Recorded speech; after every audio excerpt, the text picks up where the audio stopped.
outros irmãos. Então, cobrem, tá?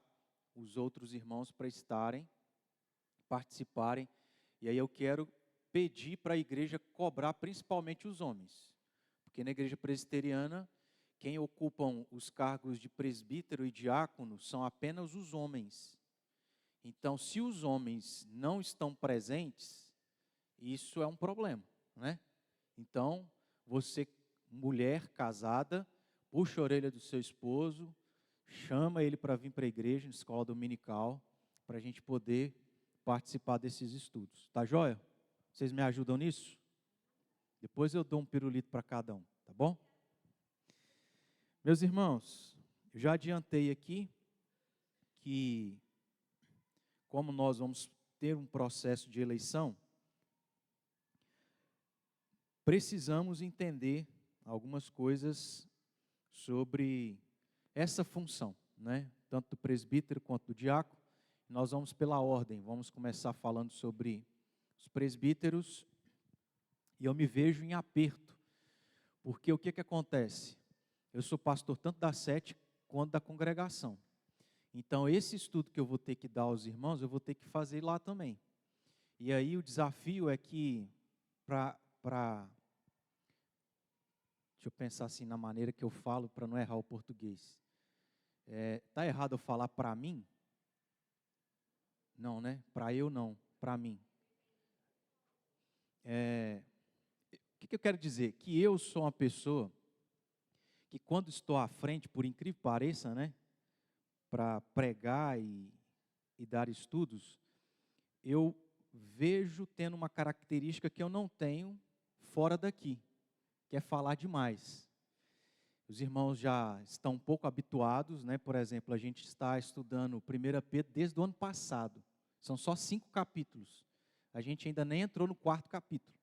Se Deus quiser, a gente vai chegar lá rapidinho. Então eu tenho assim, não sei se é um defeito, mas eu gosto de estudar as minúcias para a gente extrair o máximo que a gente puder. E aí, tendo essa característica, eu me vejo em aperto porque vou ter mais ou menos só 5 domingos. E já está contando com o de cá. Para eu poder falar sobre presbiterato, diaconato, depois ir lá para a congregação e também fazer a mesma coisa. Talvez, dependendo de como a gente for, e eu já estou falando demais, né? Estou perdendo tempo, a gente estenda um pouquinho mais, né? Estender aí mais 2 semanas também não vai ser problema, tá bom? Então vamos lá, eu vou ter que tentar dar uma corrida aqui. Quando a gente fala sobre presbíteros, a gente começa como? A gente vai num dicionário bíblico e procura lá os textos que falam ou mencionam sobre essa palavra, presbítero. E a gente vai encontrar essa palavra somente no Novo Testamento. A palavra presbítero vai aparecer só no Novo Testamento. E vão aparecer em 18 versículos. Nós temos aqui uma série desses versículos, a gente não vai abrir cada um deles, porque senão isso vai tomar muito nosso tempo. Mas a gente tem a primeira menção dessa palavra no livro de Atos. Vamos abrir pelo menos nesse aí. Atos, capítulo 11, versículo 30.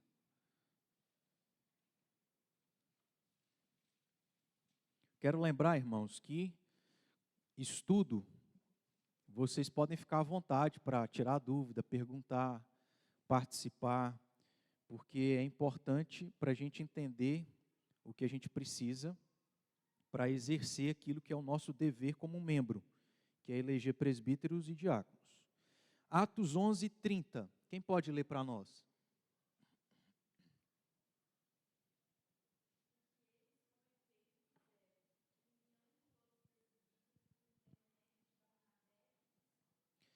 Nós vamos encontrar a primeira menção dessa palavra em Atos, aqui está no plural, e vão ter outras passagens que vai se referir a presbítero no singular. Mas o que importa é a gente saber que o Novo Testamento trata sobre isso. Essa palavra aparece no Novo Testamento, cerca aí de 18 versículos. Agora, pensando nesse sentido, a gente poderia estudar cada um desses versículos, né? Mas nem todos eles têm importância para aquilo que é o nosso objetivo, que é entender o que é o ofício e quais são as características daqueles que devem ocupar esse cargo. Basicamente, são essas duas linhas que a gente vai seguir. Entender o que é o ofício, está relacionado ao quê, fazer o quê, e quais são as características daqueles que devem ocupar esse cargo. Alguns desses versículos não vão trazer esse tipo de informação, então não será necessário a gente poder aqui analisar todos esses 18 versículos. O que eu quero que os irmãos saibam é que nós temos essa quantidade de versículos que tratam sobre isso. Mas, para aumentar ainda um pouco mais sobre esse assunto, uma coisa que a gente já estudou anteriormente, quando a gente estava tratando aqui na escola dominical sobre o nosso tema do ano, que é crescendo no conhecimento sobre a igreja e a vida cristã, a gente falou um pouco sobre liderança. Olhando lá para o Antigo Testamento, a gente tratou um pouco sobre isso e tem relação com o nosso assunto, porque presbíteros são líderes da igreja. Por que eu estou dizendo isso? Porque um pouco daquilo que a gente viu, eu vou mencionar aqui, ainda que de maneira um pouco mais rápida, é que a palavra presbítero na Bíblia, melhor dizendo, na Bíblia nós encontramos outras palavras sinônimas para presbítero. Isso foi algo que a gente mencionou anteriormente, aí, em alguns estudos atrás. Alguém se lembra qual que é uma outra expressão, uma outra palavra, um outro termo para presbítero? Isso, falou o nosso irmão Francisco, que é, de certo modo, né, em pessoa, um ancião. Eu estou exagerando, nem tanto, né, o Francisco? Mas ancião é uma palavra sinônima para presbítero. Então, nós não temos apenas 18 versículos onde aparece esse termo presbítero, mas a gente tem ainda mais 20 outros versículos que também vão falar sobre ancião. E aí o primeiro texto no Novo Testamento que fala sobre ancião está lá no livro, ou no Evangelho de Mateus, capítulo 15. Vamos abrir aí. Mateus 15.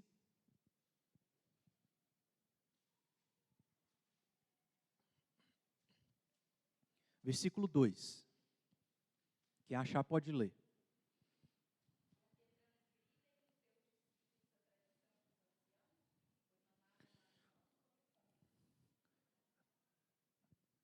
Usando a palavra presbítero, a gente pode substituir para ancião. Porque se você for lá em Atos 11:30 e for em Mateus 15:2, no grego a palavra é presbíteros. Então, é uma mesma palavra que na nossa língua é traduzida tanto por presbítero quanto por ancião. Quando a gente fala de presbítero, a gente está falando de ancião.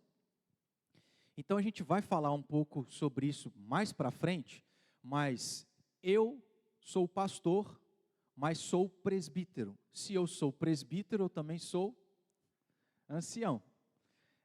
O Hugo é pastor, presbítero e ancião. A mesma coisa em relação aos demais presbíteros. Todos, Francisco, a mesma coisa. Todos têm esses termos que são termos sinônimos para uma mesma coisa.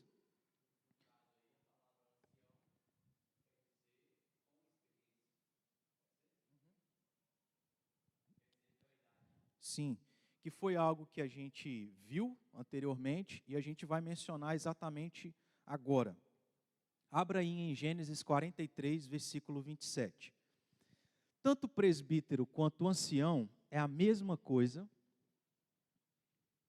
e ambos os termos se referem, como o Peter já adiantou, se referem em primeiro lugar àqueles que têm uma idade avançada. Então, uma primeira coisa que a gente já tem que aprender sobre presbítero. Presbítero é a mesma coisa que ancião, ok? Primeira coisa. Se você quiser já anotar, faz isso para você pontuar em algumas coisas. Presbítero é a mesma coisa que ancião. Esses dois termos se referem, em primeiro lugar, àqueles que têm idade avançada. Gênesis 43, 27. Quem pode ler para a gente?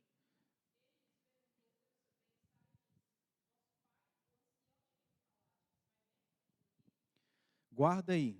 Vamos para o capítulo 47, versículo 9.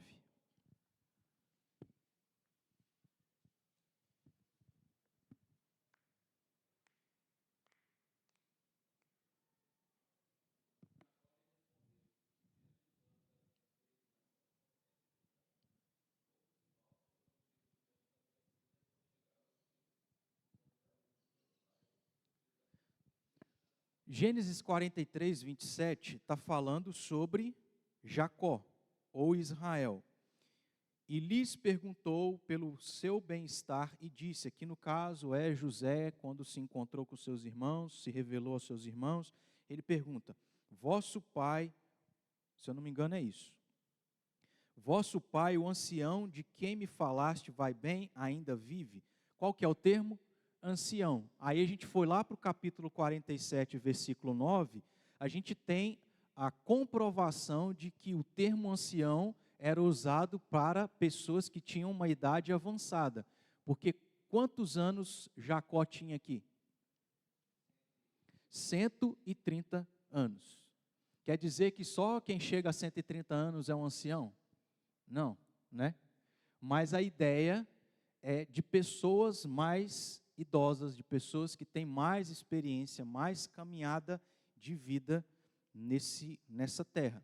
Tem uma questão lógica em relação a isso, é que quanto mais a gente vive, mais experiência a gente tem, sejam positivas, sejam negativas, e quanto mais experiências a gente tem, mais a gente aprende, pelo menos deveria aprender com elas. Quer dizer que todo ancião é alguém maduro? Não. Mas na lógica, no que é normal da vida, é que quanto mais você vive, mais você deveria aprender. Quanto mais você aprende, mais você tem sabedoria para discernir, para poder orientar, para poder acertar, para poder sofrer menos, etc. e etc. Então, voltando. Presbítero e ancião são a mesma coisa. Uma segunda coisa é que um presbítero e um ancião se refere, ou essas duas palavras que são iguais, se referem a quem tem uma idade mais avançada. A gente olha para o contexto aqui do Antigo Testamento e isso fica claro. Uma outra verdade sobre o que se refere ao presbítero e ao ancião é que estas pessoas que recebem esse título, esse nome, ocupam um ofício, lideram o povo de Deus, administram a justiça e presidem as igrejas. Então aqui a gente vê uma questão de ofício. Primeiro a gente tem uma questão de idade, agora a gente vê uma questão de ofício, de exercer uma determinada função. E essa função é uma função onde pessoas estão liderando o povo de Deus, elas estão administrando a justiça e elas estão presidindo as igrejas. Algumas coisas aqui têm relação com o Antigo Testamento e outras com o Novo Testamento. A gente vai começar no Antigo Testamento e a gente já viu alguns desses textos, mas a gente vai ter um foco aqui específico para o que é o ofício e as características daqueles que, como anciãos, ocuparam esse cargo. Vamos abrir em Êxodo capítulo 3.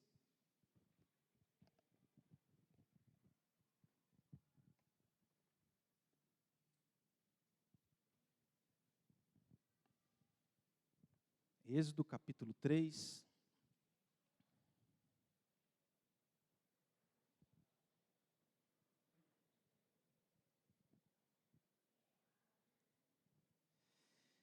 Versículos 16 a 18.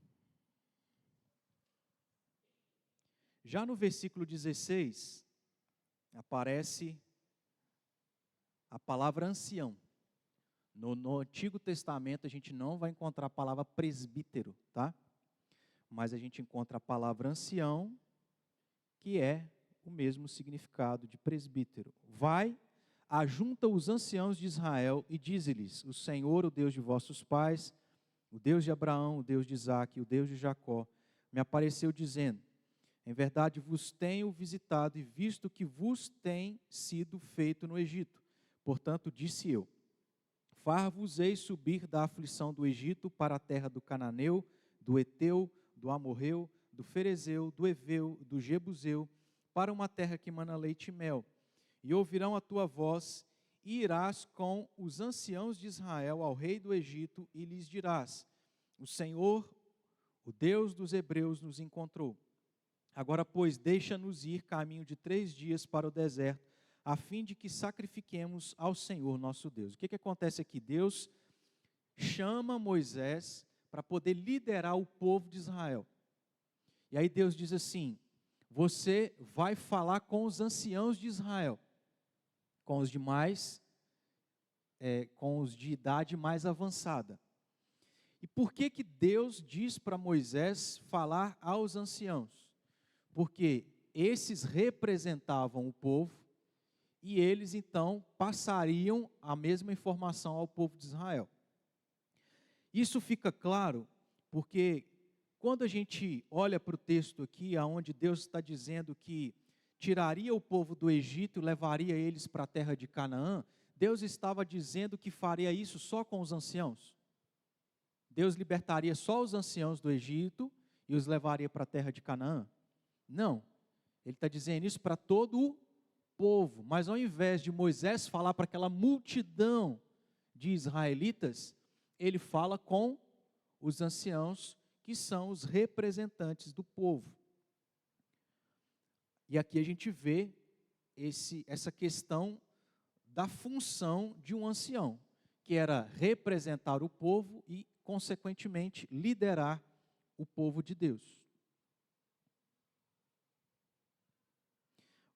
Agora vamos para o capítulo 18 de Êxodo. Também aqui a gente já viu esse texto.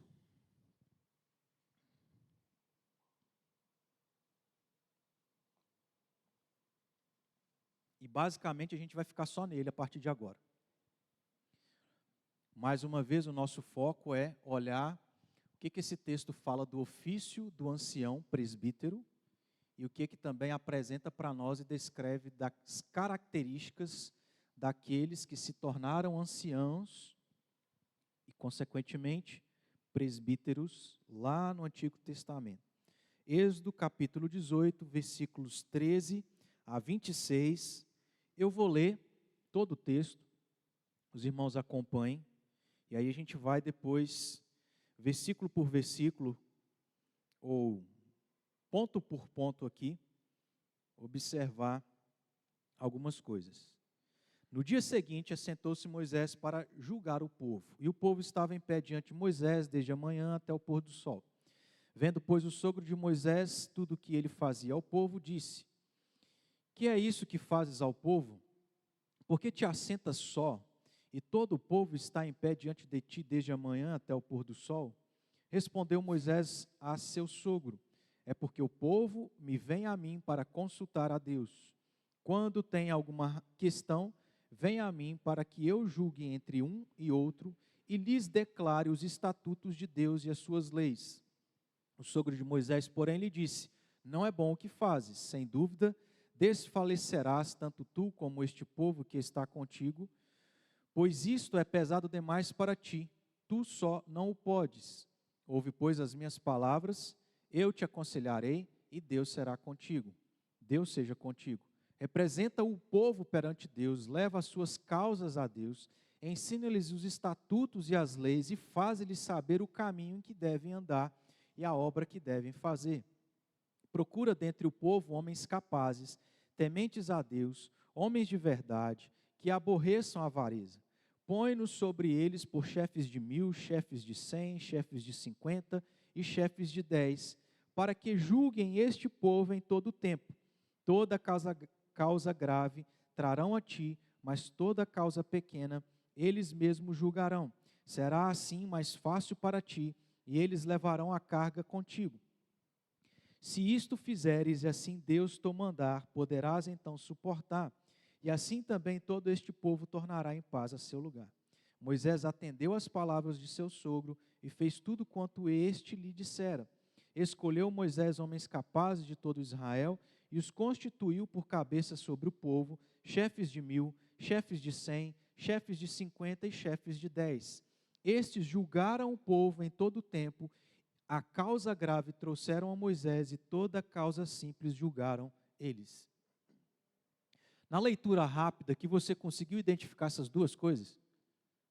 O que é o ofício e quais são as características? Isso aparece aqui, é apresentado para nós aqui.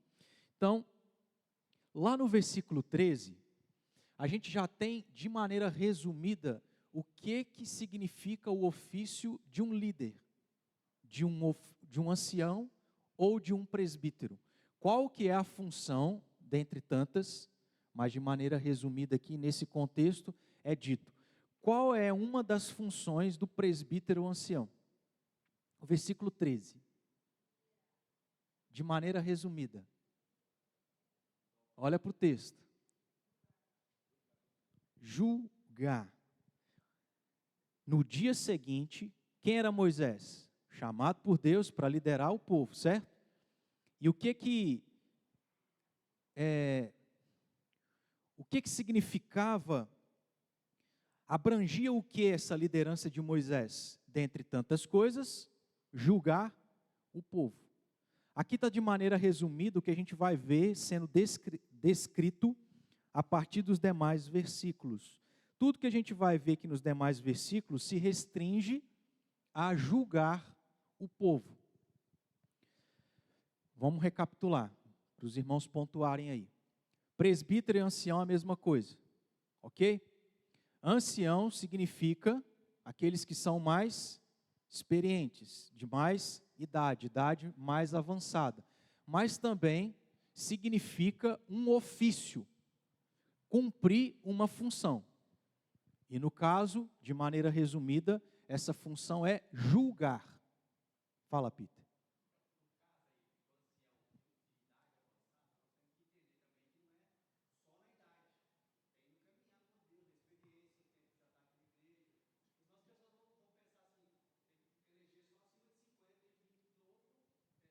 Sim. A gente pode fazer essa observação para não ter essa má compreensão, mas é porque depois a gente vai falar isso também. Mas vamos supor, não, tranquilo, é oportuno porque vamos pensar que talvez nesse dia você não venha. E aí talvez você vai ter a concepção de que você tem que colocar só, e aí a gente vai ter até que criar um critério de a partir de quantos anos que alguém é ancião, né? Mas não é esse o caso. Nós estamos olhando aqui para o contexto do Antigo Testamento, onde era assim. Depois a gente tem que transportar isso para os nossos dias. Aí a gente vai ver isso no Novo Testamento, onde eu já adianto aqui. Timóteo foi um pastor. E aí o que Paulo falou? Falou assim, não despreze a tua mocidade. Então ele era moço.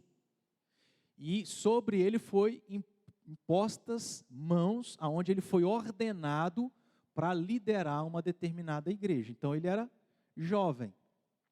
Se fosse o caso, eu não poderia ser pastor, né? Eu sou um jovem de 37 anos. Por incrível que pareça, vocês acham que era menos, né? Então, assim, a gente tem que ter sabedoria para entender o que é esse primeiro ponto, que são pessoas de mais experiência, de mais idade. Mas a gente vai chegar lá, já adiantando, para você entender, não quer dizer que alguém novo também não possa. E, inclusive, não quer dizer que alguém que é de idade significa que ele é maduro na fé. Às vezes, ele já é crente de longa data, mas ele é imaturo. E pode ser que ele já tem mais idade, mas se converteu. Então, ele é novo na fé. Que aí vem lá aquele termo esquisito, neófitos. Novo na fé. Mas a gente vai chegar lá. Vocês pegaram aqui a recapitulação, gente? Presbítero, ancião, mesma coisa. Se refere a pessoas de mais idade, mas se refere a um ofício. E esse ofício, de maneira resumida, é julgar. Então, um presbítero, pensando nos nossos dias, que também é um ancião, ele tem como função o quê? Julgar. Ele é um tipo de juiz. é isso que acontece. O que significa julgar? É analisar, discernir, orientar, decidir sobre as questões da vida do povo e coisas relacionadas a isso. Aí eu já faço uma pergunta para os irmãos. É tarefa fácil julgar? Não. A gente percebe que isso já peneira muita coisa, porque é extremamente delicado fazer isso. Ao ponto que a gente observa no texto que Moisés fala assim, ou melhor, o sogro de Moisés fala assim, rapaz, você vai dar um AVC aí. Imagina milhares de pessoas, aonde só Moisés é quem julgava, durante todo o dia. Enfim, descrição do que é julgar. Vá para o versículo 15.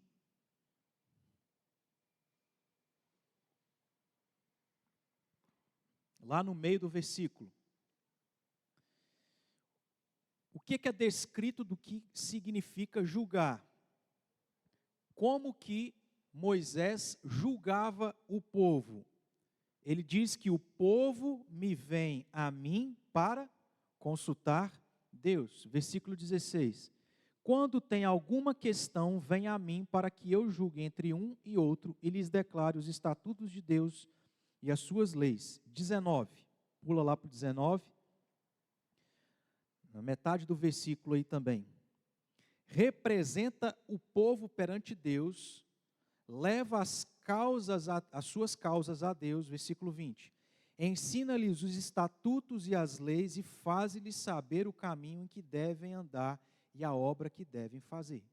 Então, o primeiro aspecto dessa descrição do que é julgar é que havia consulta, o povo ia em direção a Moisés e Moisés consultava a Deus. O que significa julgar? Significa saber a vontade de Deus para o seu povo. Porque Moisés é o líder. Então, o líder é aquele que lidera, é aquele que dá direção, é aquele que instrui. E aí Moisés precisava consultar a Deus para que Deus pudesse falar a Moisés e Moisés orientasse o povo naquilo que eles precisavam. Por que Moisés precisava consultar a Deus?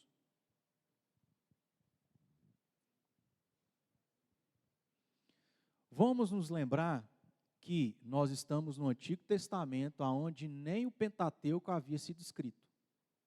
Então, de 66 livros, não tinham nem 5. Não sei quantos que tinham. Talvez tinha só haviam só as histórias faladas oralmente, mas não havia o registro dessas coisas, porque Moisés é o autor do Pentateuco. E Deus vai revelar para que ele escrevesse toda a história, provavelmente, quando ele vai lá para o monte, ele fica lá 40 dias. Então, nem isso havia acontecido ainda. E aí, não tendo a revelação de Deus escrita, ele precisava consultar diretamente a Deus, certo? Porque não tinha o manual de conduta da vida, que é a Bíblia, que nós temos hoje. Vamos pensar que a gente vivesse no Antigo Testamento. A gente não teria isso aqui. A gente teria que consultar a Deus através daqueles que Deus chamou para liderar o povo. É exatamente isso que está acontecendo.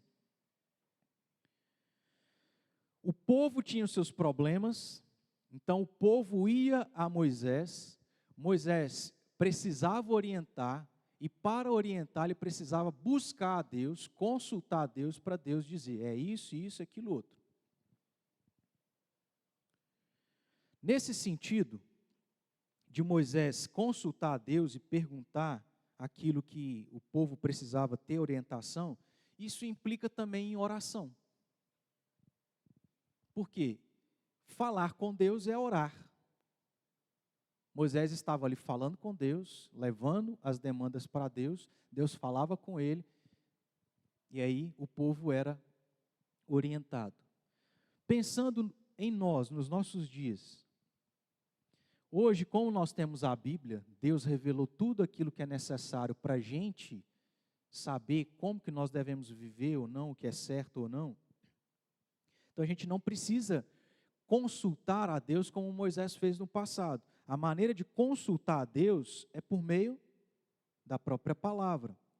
Então, entendendo que Deus chama líderes para orientar o povo, para julgar, melhor dizendo, o povo, como que ele vai julgar? À luz das Escrituras, à luz da palavra de Deus, certo? A gente está transportando aquele contexto do Antigo Testamento para os nossos dias. Como que um líder vai julgar as causas do povo de Deus e da igreja de Cristo? Através da palavra de Deus, através da Bíblia. Então, preste atenção. A função de um presbítero, a função de um ancião, é julgar as causas do povo de Deus. Julgar no sentido, qual a orientação, o que é certo, o que é errado, o que pode, o que não pode. E isso implica em conhecer as Escrituras. Como é que alguém vai julgar sem isso? E como é que alguém vai julgar se ele não conhece isso? Implica em entender que a função de um presbítero e um ancião é julgar, buscando a Deus na Bíblia e também através da oração.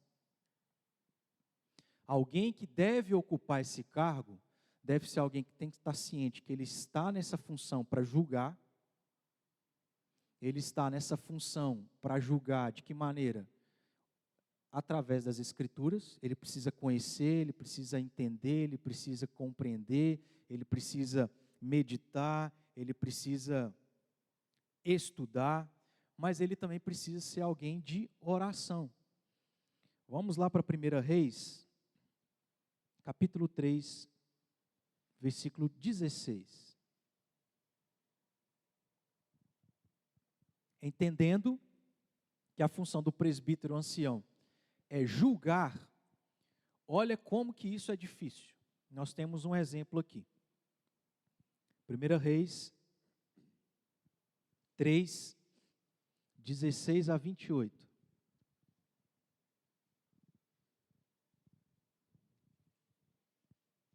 Diz o texto: Então vieram duas prostitutas ao rei e se puseram perante ele. Disse-lhe uma das mulheres: Ah, senhor meu, eu e esta mulher moramos na mesma casa, onde dei à luz um filho. No terceiro dia, depois do meu parto, também esta mulher teve um filho. Estávamos juntas, nenhuma outra pessoa se achava conosco na casa, somente nós ambas estávamos ali. De noite morreu o filho desta mulher, porquanto se deitara sobre ele. Levantou-se à meia-noite, e enquanto dormia sua serva, tirou-me a meu filho do meu lado e o deitou nos seus braços. E a seu filho morto deitou nos meus. E levantando-me de madrugada para dar de mamar a meu filho, eis que estava morto, mas reparando nele pela manhã, eis que não era o filho que eu dera à luz. Então disse a outra mulher: Não, mas o vivo é o meu filho, o teu é o morto. Porém esta disse: Não, o morto é teu filho, o meu é o vivo. Assim falaram perante o rei. Esse aqui é um dos pepinos. Porque qual é a função de um ancião presbítero? Julgar, dar orientação ao povo de Deus. Um dos pepinos é esse. E aí, você que é ancião presbítero precisa julgar. O filho é de quem? Qual mãe o filho morreu? Qual mãe o filho é vivo? Como é que você julgaria isso? Como é que você diria assim, esse aqui é o filho dessa e não dessa? A gente já vê que por si só é difícil julgar, porque são questões extremamente difíceis, complexas.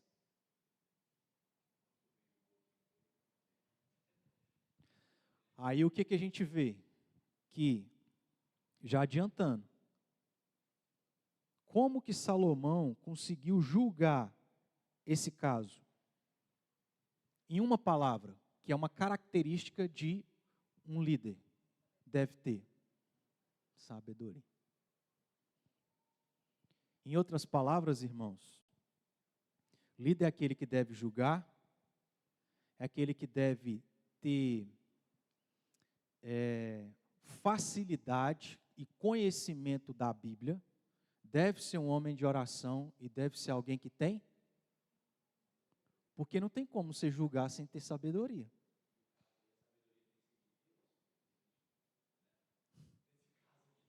Eu vou fazer uma pergunta retórica. Do diabo que não vai ser, né? É. Sim. Consequentemente, tem que ser de Deus.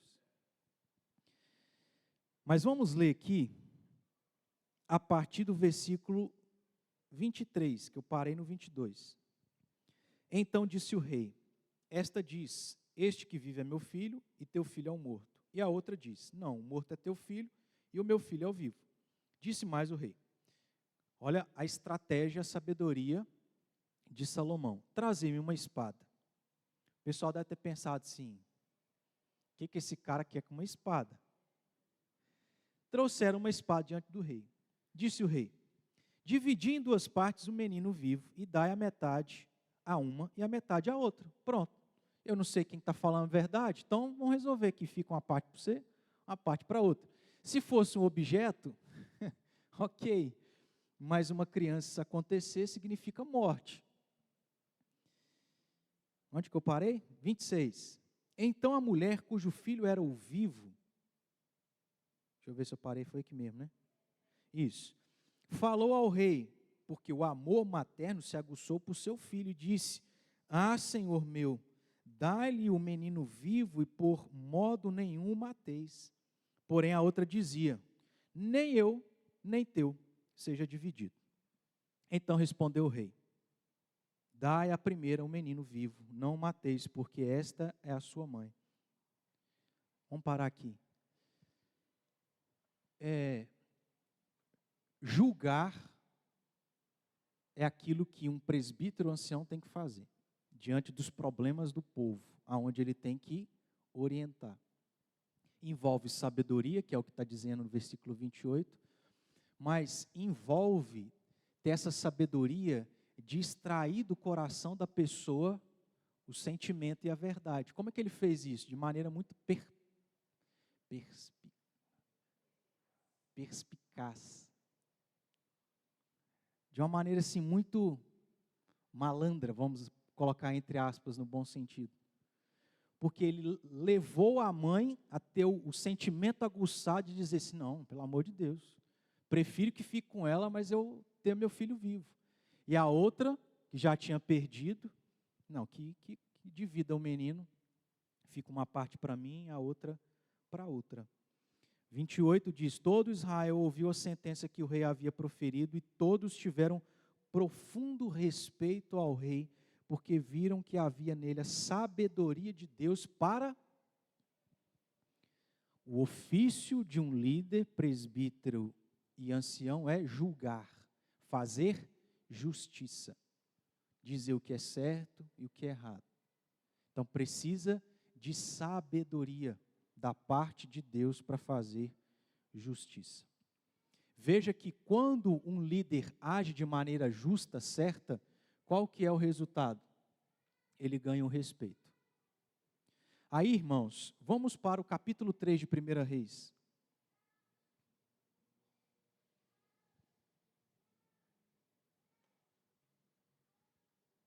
Pegando o gancho dessa característica de um líder que é ser sábio, anota aí, tá? Porque você vai ter que olhar os homens da igreja e observar. Fulano de tal é alguém que eu vejo que tem um julgamento certo, de orientar em coisas certas. É alguém que eu vejo como alguém que conhece as Escrituras, entende, interpreta, medita. É alguém que tem facilidade para ensinar. Eu vou falar um monte de coisas aqui que a gente vai repetindo, tá? Ele é alguém de oração, ele é alguém sábio, tudo isso você tem que anotar aí. Você, homem, saiba que a igreja, até maio, junho, vai te avaliar aí, nesses requisitos. Aí a gente tem 1 Reis capítulo 3, versículos 3 a 12, um texto que, falando sobre sabedoria, a gente extrai outras características de um líder, de um presbítero ancião. Salomão amava ao Senhor, andava nos preceitos de Davi, seu pai, porém sacrificava ainda nos altos e queimava incenso. Foi o rei a Gileade para lá sacrificar, porque era o alto maior. Ofereceu 1000 holocaustos Salomão naquele altar. Em Gibeão apareceu o Senhor Salomão de noite em sonhos. Disse-lhes Deus: pede-me o que queres que eu te dê. Respondeu Salomão: de grande benevolência usaste para com teu servo Davi, meu pai, porque ele andou contigo em fidelidade, em justiça, em retidão de coração, perante a tua face. Mantiveste-lhe esta grande benevolência, e deste um filho que se assentasse no seu trono, como hoje se vê. Agora, pois, ó Senhor, meu Deus, tu fizeste reinar teu povo em lugar de Davi, meu pai. Não passo de uma criança, não sei como conduzir-me. Teu servo está no meio do teu povo que elegeste, povo grande, tão numeroso que se não pode contar. Dá-me, pois, a teu servo, coração compreensível para julgar a teu povo, para que prudentemente discirna entre o bem e o mal. Pois quem poderia a este grande povo? Estas palavras agradaram ao Senhor, por haver Salomão pedido tal coisa. Disse-lhe Deus: já que pediste esta coisa, e não pediste longevidade, nem riquezas, nem a morte de teus inimigos, mas pediste entendimento para discernires o que é justo, eis que faço segundo as tuas palavras, dou-te coração sábio, inteligente, de maneira que antes de ti não houve teu igual, nem depois de ti o haverá. Algumas observações aqui daquilo que deve ser característico de um presbítero ancião, de um líder sobre o povo de Deus. Primeiro, precisa amar o Senhor. Precisa ter amor pelas coisas de Deus, pela obra de Deus. Aquilo que está relacionado a Deus, ao seu reino. Em outras palavras, tem que ser alguém que se envolve, que você demonstra que ele tem cuidado pelas coisas de Deus, interesse pelas coisas de Deus. Salomão amava o Senhor, lá no versículo 3. Precisa ser alguém que anda nos preceitos de Deus. Ou seja, precisa ser alguém que você olhe para a conduta dele, pelo menos exteriormente, que não dá para avaliar tanto o coração, mas que a gente observe que é um verdadeiro cristão, é alguém que pratica as Escrituras, a palavra de Deus. Não é alguém que vive de maneira errada, pecaminosa, mundana. O que mais? Versículos 6 e 7. Um líder está sempre engrandecendo a Deus. Ele está sempre vendo a grandeza de Deus, sempre vendo a ação de Deus, ele está sempre louvando a Deus, sempre exaltando a Deus, sempre colocando Deus acima das coisas, naquilo que ele fala, na maneira como ele se comporta. Porque diz aí os versículos 6 e 7, Salomão disse: de grande benevolência usaste com o teu servo Davi, meu pai. E ele vai falando um monte de coisa, a fidelidade, a justiça, a retidão. Mantiveste grande benevolência, porque o Senhor me colocou no trono, como hoje se vê. O Senhor me fez reinar em lugar de meu pai Davi. É alguém que tem essa característica de engrandecer a Deus e não a si mesmo. O que mais? Versículos 7 e 8.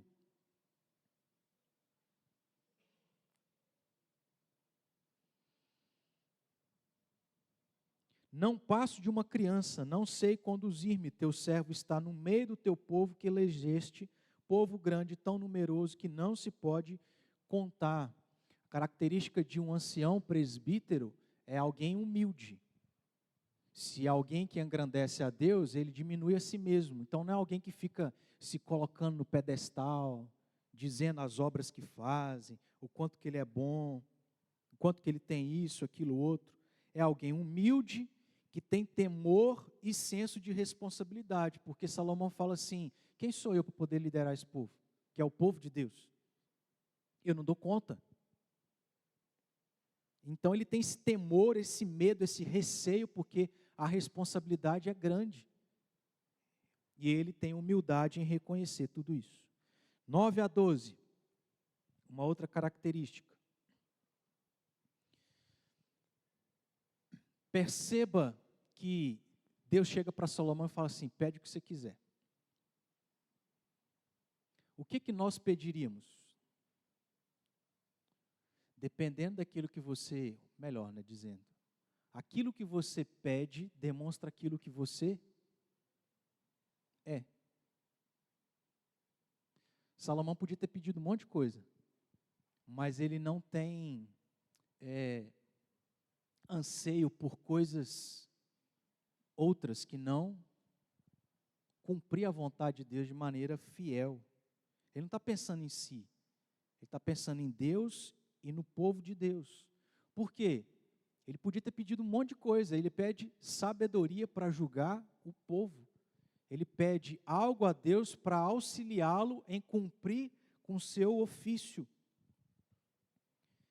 E a gente vê nesse sentido uma motivação certa para as coisas certas. Por que ele pede sabedoria? Não é porque ele queria ser melhor do que o outro, mas é porque ele queria fazer algo para Deus da melhor maneira possível, diante da sua limitação e da sua deficiência. Julgar toda uma nação, que é a nação do povo de Deus, não é tarefa qualquer. Então é necessário sabedoria.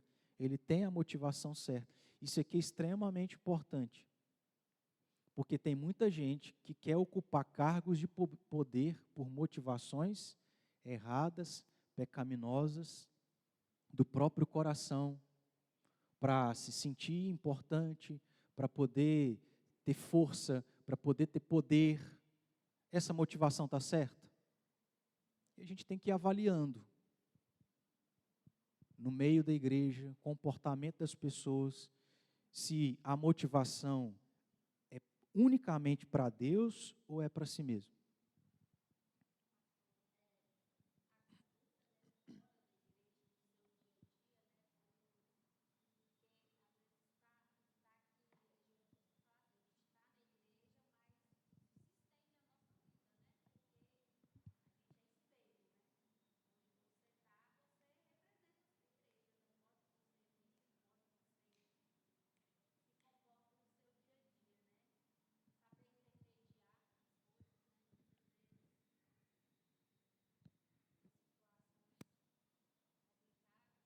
Sim, porque são duas pessoas que estão brigando.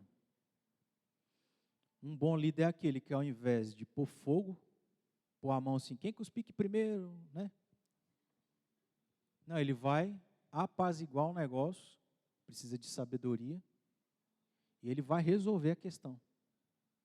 Isso não é qualquer um. Concordam? Não é qualquer um. Quando a gente fala de igreja, envolve essas coisas, irmãos, a gente sabe.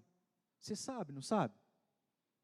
Mas picuinho, uns trem tão besta, tão pequeno, irmãos, vira um problema, que aí, se não for alguém que tenha, humanamente falando, essas características, e Deus não age, só piora, não resolve a coisa. A igreja e a liderança, a função é só resolver problema. É só resolver problema. Entre os crentes. É falar assim, meu irmão, a Bíblia fala assim, você tem que fazer isso. Não é assim. Para resolver tem que fazer isso, aquilo, outro. Aí entra no ouvido, sai no outro.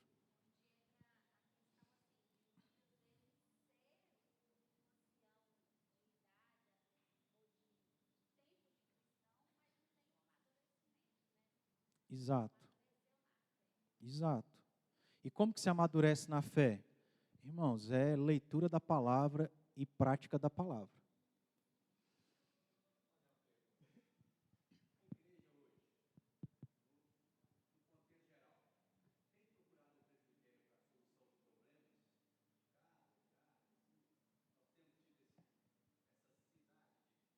Então, eu vou falar de mim, tá? Eu, cara, tenho 37 anos, 10 de pastorado. De titular, 3, 4, 5. 5 anos de titular. É diferente você ser auxiliar e ser titular. Porque quem resolve as buchas é o titular. O auxiliar está ali para auxiliar. Então, de 10 anos, 5 auxiliando, 5 sendo titular. Por que eu estou falando isso? Porque, apesar de ter 37 anos, eu tenho 37 anos de igreja. Nasci em igreja presbiteriana, sempre fui presbiteriano. Isso não significa muita coisa também. Por quê? Uma coisa é você crescer na igreja, outra coisa é você ser líder. Resolver problema. E tem muito problema que, rapaz, você não sabe o que você faz. Você quer pular da ponte, entendeu? E o que eu tenho como prática? Eu prefiro pedir ajuda do que eu tentar resolver sozinho e me lascar. Tá, eu vou chegar lá. É porque a ajuda que eu procuro é no presbitério. Como? Não no concílio formado, reunido. Mas eu vou procurar o presidente do presbitério, eu vou procurar outros pastores. Agora, nesse sentido, como é que funciona a igreja presbiteriana, ô Peter e irmãos? Os problemas internos, vou falar internos não, mas os problemas que a igreja consegue resolver no conselho, está resolvido. Os que não conseguem resolver no conselho, aí sobe para o presbitério. Se não consegue resolver no presbitério, sobe para... Não, para o sínodo. Não resolveu no sínodo, aí vai para o Supremo Concílio. Não resolveu no Supremo Concílio, aí vai para o Tribunal de Deus. Entendeu?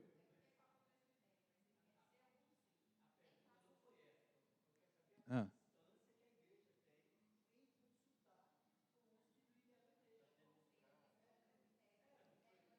Você fala os irmãos. Ah, entendi. Tem não.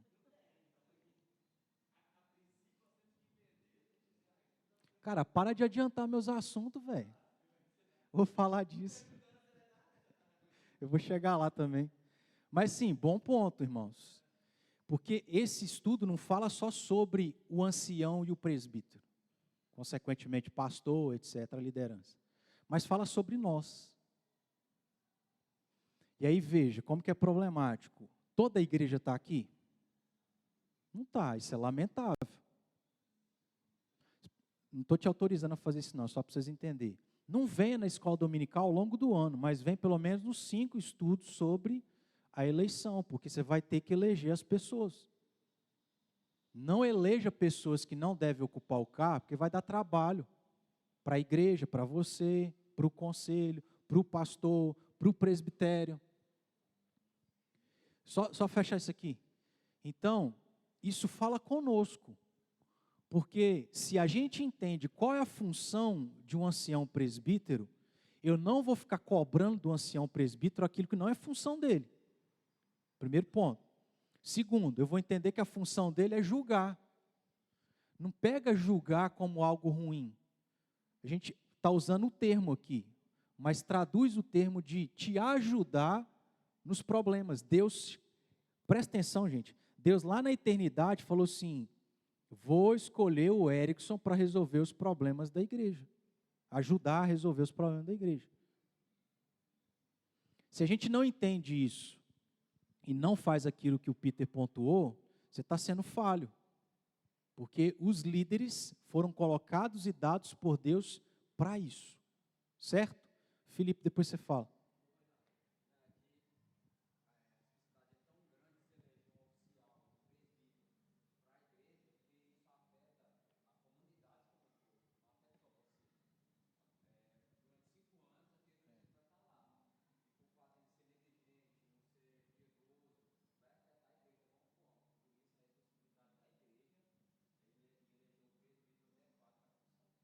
Exato. Tá.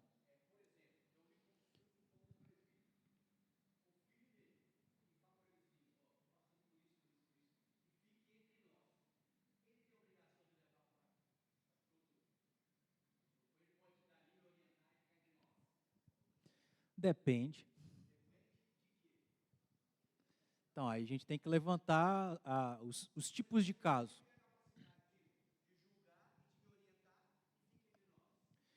Como que acontece, irmãos?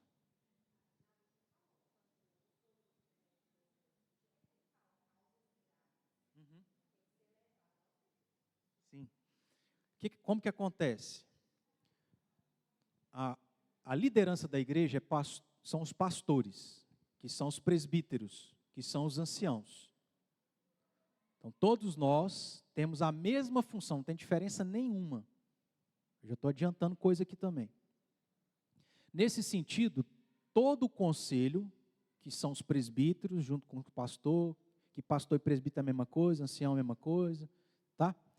Ele tem que pastorear a igreja. Então, tipo, como é que está aí sua vida? Ah, pastor, estou tendo essa dificuldade. Ah, irmão, a Bíblia fala assim, tal. Ah, estou tendo essa dificuldade, quero compartilhar algo. Posso? Claro. Uma das características que a gente adianta também é alguém ser digno de confiança. Pelo amor de Deus. Você vai abrir seu coração. E isso não deveria ser só a liderança, não. É toda a igreja. Porque lá em Tiago, ou Pedro, fala que a gente tem que confessar os nossos pecados para a liderança. Mas aí tem uns crentes imaturos, fofoqueiros, que você falou, contou sua vida, ele vai pegar o alto-falante, pagar um carro para anunciar no quarteirão que você é isso, que você faz aquilo, né? Me ajuda aí, né, irmãos? Vamos ser crente. Mas, o que eu quero dizer de maneira resumida é que começa no restrito e, se necessário, você vai ampliando. Então, tem coisa que você consegue tratar entre pastor, liderança e você. Então, vou contar um caso aqui, não vou citar nome, não é da nossa igreja, também não vou citar nem o que foi a situação, mas eu queria me aproximar de uma pessoa da igreja. E eu pensei assim, como que eu vou me aproximar? Aí eu percebi assim, essa pessoa trabalha com isso, então eu vou contratar ele, o serviço dele, para eu poder me aproximar. Me aproximei, conversa vai, conversa vem, ele se abriu para mim, confessou lá um pecado. Eu falei assim, irmão, você precisa resolver isso. Você tem que fazer isso, isso, aquilo, outro. Você tem que se comprometer a fazer isso. Ele se comprometeu, ele observou, resolveu. Agora, quando são questões, e assim, a gente não vai abrir o leque porque a gente vai delongar demais. Mas é porque cada caso é um caso. Mas, por exemplo, quando são questões onde talvez são públicas, não são veladas, aonde são questões mais complexas ou no caminhar a pessoa não te ouviu, aí você tem que levar para o conselho. Aí o conselho vai tratar. Então assim segue. Cada caso é um caso. Por exemplo, se alguém chegar para mim, pastor, quero um aconselhamento. Aí ele chega para mim e fala assim, eu espanco a minha esposa, mas eu quero que você não fale para ninguém. O que eu tenho que fazer? Eu tenho que denunciar o cara. Não tem como. Só que nós estamos num caso extremo. Há aqueles casos em que, obviamente, você tem que ficar velado entre a pessoa e a liderança. Deu para responder? Só um pouquinho. Gente, é muito complexo, porque, como eu falei, Peter, cada caso é um, e aí você tem que ter o quê? Sabedoria. É muito difícil, gente.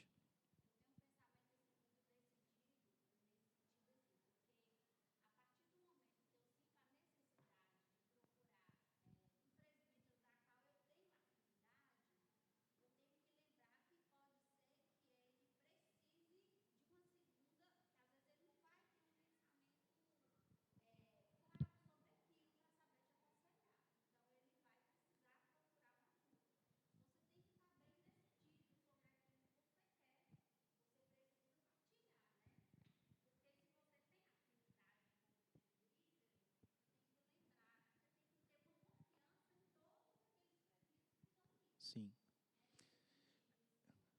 E aí, Tânia, o que acontece? Por mais que você tenha líderes que Deus chamou, e veja, para que um líder seja líder, depende da igreja. Se você levar isso de qualquer jeito, o seu líder vai ser alguém que você vai confiar, você vai falar, ele vai chegar no púlpito da igreja. Ah, Tânia, meus irmãos, só citar um exemplo aqui. A Tânia um dia compartilhou comigo isso, aquilo, outro.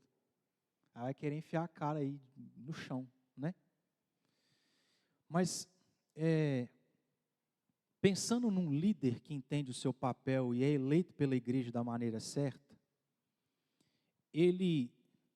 a igreja tem que olhar para a liderança como sem barreiras. Só que às vezes vai ter uma barreira pessoal, e aí o que eu sempre desafio as pessoas, e eu inclusive, se a gente nunca quebrar a barreira, você nunca vai ser ajudado. Então, é lógico que tem o papel do presbítero, do ancião, do pastor, da liderança, de chegar, nós vamos falar sobre isso aqui. Ele tem que conviver com a igreja. Pastor tem que cheirar ovelha, entendeu? Tem que estar ali, sentar, entrar na casa, tomar café, essas coisas. Tem que conviver. Mas vamos supor que ele é falho nisso. Não quer dizer que você não possa fazer sua parte e se aproximar. A questão é que o aproximar nem sempre vai ser algo assim, de intimidade. Você vai ter que calçar a cara, conversar a primeira vez e expor a intimidade da sua vida. Porque você precisa de ajuda, certo? Mas o que eu oriento não quer dizer que é uma liderança que você vai chegar e vai expor os podres tudo. O que eu digo é o seguinte, como a gente infelizmente tem liderança que não deveria ocupar o cargo, tem pessoas que não têm sabedoria, expõe de pouco a pouco, vai vendo, vai sabendo se a pessoa é de confiança ou não. Se ela é alguém que guarda o segredo, ou ela põe a boca no mundo e fica falando de tudo aquilo que você colocou. Deu para entender aqui o ponto? Deu para entender, irmãos?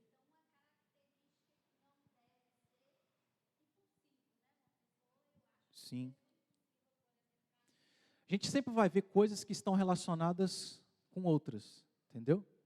Mas sim, pessoa, na medida do possível, calma, controlada, né? Fala, Peter.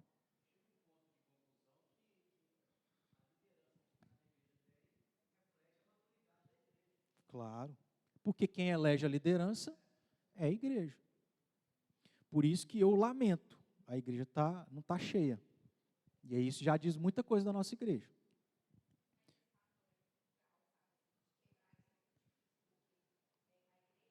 Eu sei quanto que é difícil.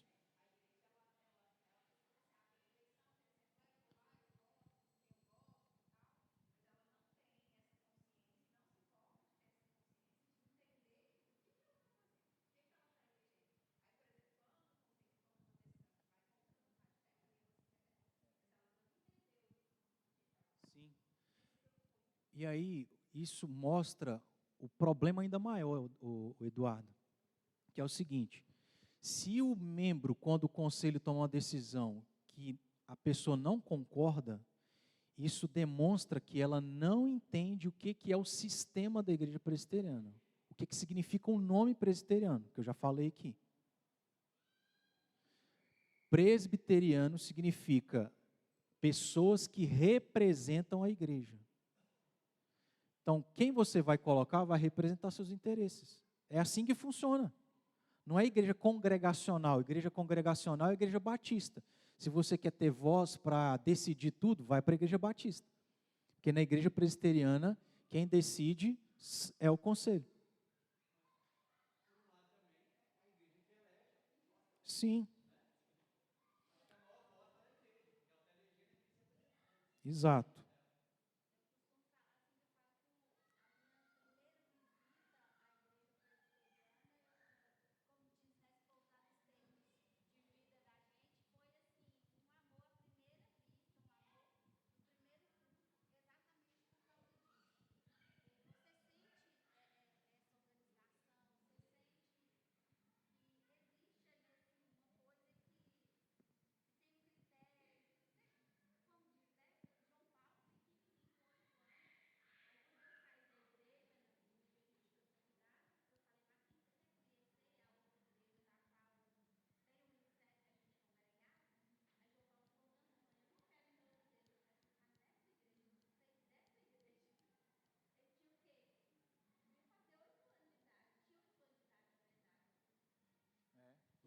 Isso é muito bom, né? Mas assim, ainda que a gente esteja numa denominação que funciona dessa forma, às vezes falta da liderança esclarecer, ensinar, falta da liderança entender e cumprir da maneira certa. E o que a gente está fazendo é tentar avançar um pouco mais, né? Entender o que é igreja. Mais especificamente, a nossa igreja é assim, funciona dessa forma. É isso que você tem que entender, é isso que você tem que fazer.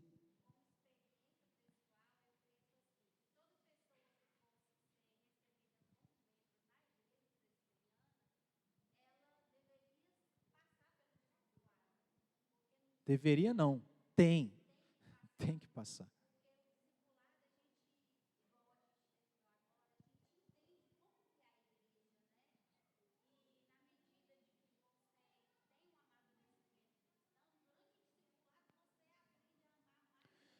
E a experiência que alguns presbíteros tiveram de fazer discipulado é que as pessoas que eles discipularam, eles se tornaram mais próximos. Isso é fantástico, isso é maravilhoso. Por quê? Durante um ano, você está com a pessoa ali, ó, todo final de semana. Às vezes, já aconteceu de discipulado, nem dá estudo. Conversa vai, conversa vem, a pessoa abre o coração, você pastoreia ela, você aconselha ela, você orienta. E assim a gente vai construindo aquilo que a gente não tem. Por isso que eu acho triste, irmãos, a pessoa que entende que ela não precisa congregar. Isso significa que você não é maduro. Que você nem conhece as Escrituras. Porque você não vai ter comunhão sozinho. Você não vai ter esse vínculo, essa ligação que a gente tem. E a gente tem isso pouco. Terça-feira, quinta-feira, sábado, um pouco sexta, sábado, e a gente tem domingo. Aí tem crente que só vem no culto de Santa Ceia. Isso é ser crente? Maduro? Você vai me desculpar. Não, não é. Precisa ser discipulado. Precisa entender o que é ser cristão.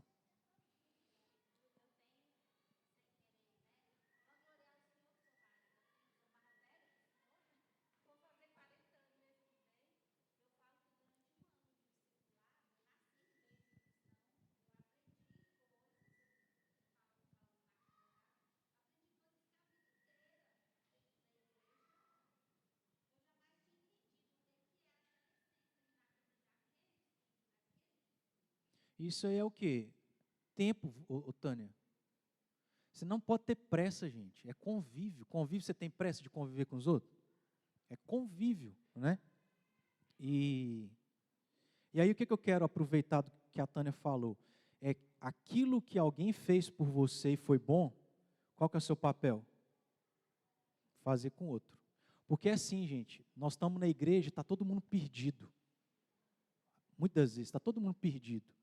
Eu não sei o que eu estou fazendo aqui, eu não sei qual é o meu papel. Ah, está votando? O que você votou? E sim? Ah, beleza, sim. Entendeu? Então a gente tem que olhar para pessoas, principalmente as que estão chegando. E nisso aí, irmãos, a gente peca demais da conta. E assim, isso tem sido uma preocupação no meu coração. Vou citar o exemplo aqui de domingo passado. Saiu uma senhora lá do fundo da igreja, veio aqui na frente, ela ficou aqui parada, ninguém saiu do banco para poder, está precisando de alguma coisa? Irmãos, pelo amor de Deus. Como que nós estamos recebendo os de fora? Aí como que a gente vai crescer? Mas nunca. E aí nós estamos pecando porque Deus está falando assim, eu vou dar 10 para vocês. Toma aqui 10. Aí a gente fala assim, não queremos não. Quem não recebe bem? Não estou falando para você bater papo com a pessoa, mas pelo menos, pelo amor de Deus, fala um oi, boa noite, seja bem-vindo, Deus te abençoe. Te apresentar ao meu pastor. Ele é tímido, mas como pastor ele conversa. Entendeu, irmãos? A gente precisa melhorar essas questões aí. Eu preciso ser bênção na vida do outro, preciso ajudar o outro também.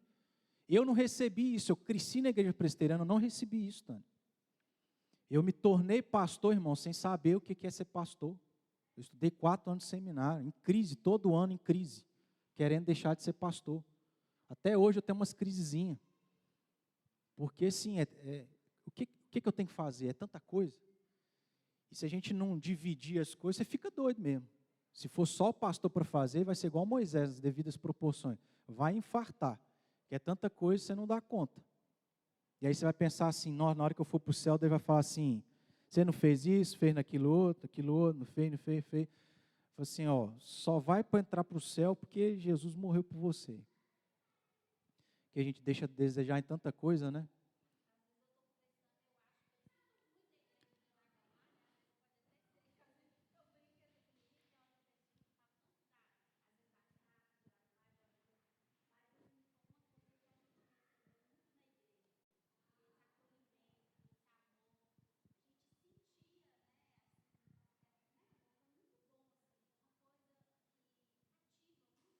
Se refere aqui ou lá?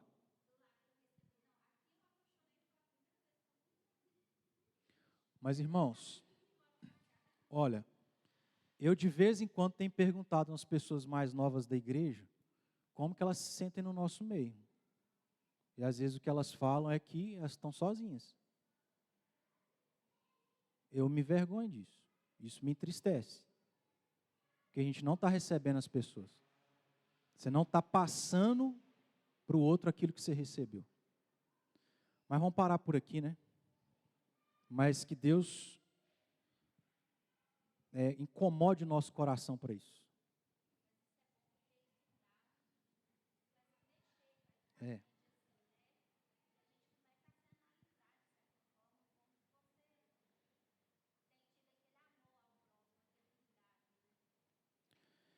Sim, irmãos, principalmente quem é simples, né? A gente às vezes despreza os que são humildes. Por isso que eu falo, irmãos, para mim, humanamente falando, a nossa obrigação era ter o Geraldo convertido dentro da nossa igreja. Porque ele está de frente para a nossa igreja.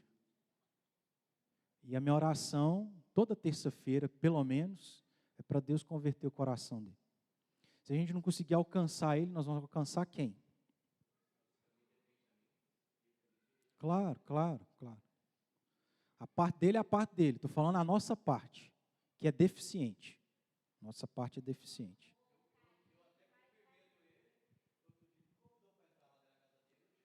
Tá. Tá. Entenderam então, irmãos? Nós estamos falando de presbiterato. Aí a gente já partiu para outro problema. Olha o tanto de problema que a gente tem que corrigir, né?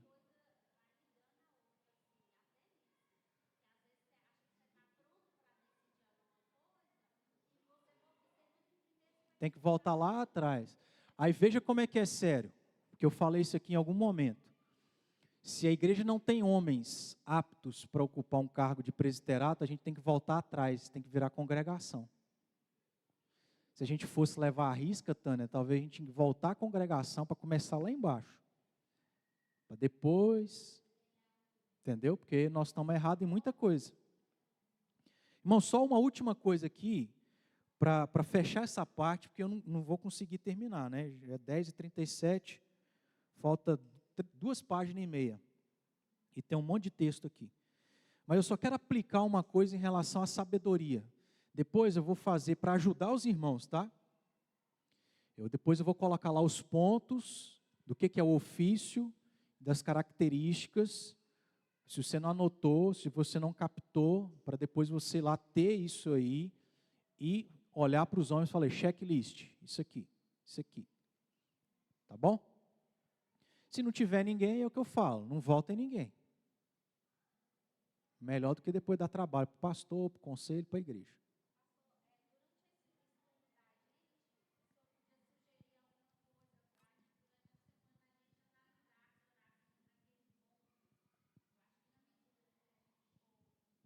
Tá, vou pensar em fazer algo. Sim. Boa sugestão. Só encerrar então. Pensando na questão de sabedoria, é o seguinte, talvez você está pensando aí, exemplo, eu queria ser um presbítero. pela motivação certa e tal. E aí você vê algumas qualidades que você tem, as pessoas até falam, mas aí você para e pensa assim, eu não tenho sabedoria.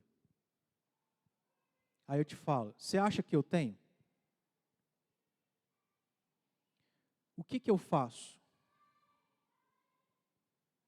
A Bíblia orienta a gente ao que fazer em relação à sabedoria. Tiago, capítulo 1, versículo 5. Se, porém, algum de vós necessita de sabedoria, peça a Deus que todos dá com generosidade e sem reprovações, e ela lhe será concedida. Não tem? Pede. Salomão tinha? Aquele texto de Salomão é exatamente eu. Eu olho para mim, olho para o povo de Deus e falo assim, meu Deus, quem sou eu? Aí o que eu faço? Já que o Senhor está falando que eu posso pedir sabedoria, aí eu oro, peço a Deus sabedoria, me dá sabedoria, Senhor, me dá sabedoria. Porque sem sabedoria, uma questão prática para você, homem, que não tem sabedoria, e para todos nós, só orar pedindo a Deus que Ele dá. Ele está falando, ora, pede, eu dou. Tem dificuldade nisso aí? Tem. É só orar, é só pedir que Deus vai te dar.